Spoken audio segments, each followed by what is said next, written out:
nepangkeun wastabdi Vina Aining Trias di kelas 11 IPA genep.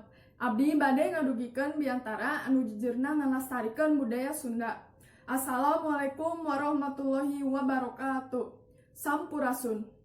Puji senareng syukur mangga urang haturkeun kehadirat Allah Subhanahu wa taala kusabab karunia sareng nikmatna urang tiasa ngariung sasarengan di tempat ieu.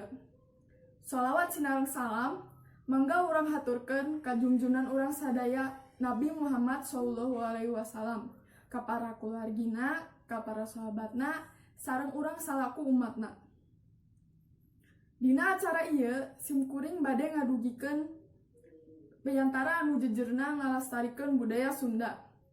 Para hadirin nu simkuring dipika hormat, dina kasempatan ieu simkuring bade ngadugikeun pentingna ngalestarikeun budaya Sunda. Zaman ayeuna teh rasana nambi seueur jalmi nu leuwih resep ka budaya sejen dibandingkeun ka budayana sorangan. Urang Indonesia ge tos seueur nu leuwih resep ka budaya sejen dibandingkeun ka budayana sorangan. Kunaon sih leuwih resep ka budaya sejen? Para hadirin nu simkuring dipika hormat, padahal mah Indonesia oge seueur kabudayaanana. Aya macem-macem. Contona teh budaya Sunda.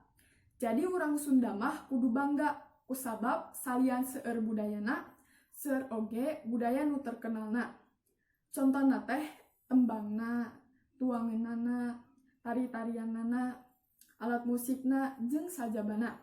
Contoh ti tembang aya Bubuy Bulan, Mawar Bodas, Manuk Dadali jeung sajabana.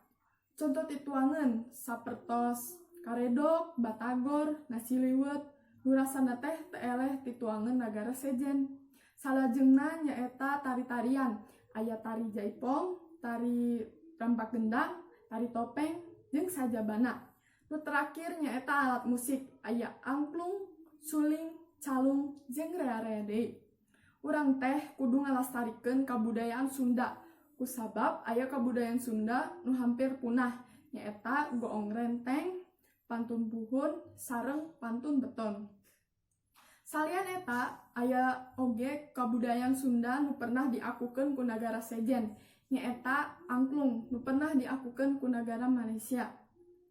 Para hadirin nu simkuring dipika hormat, ku kituna urang teh kudu ngalestarikeun sareng ngajaga kabudayaan urang sadaya ambeh tetep aya dugi kaharepnakeun.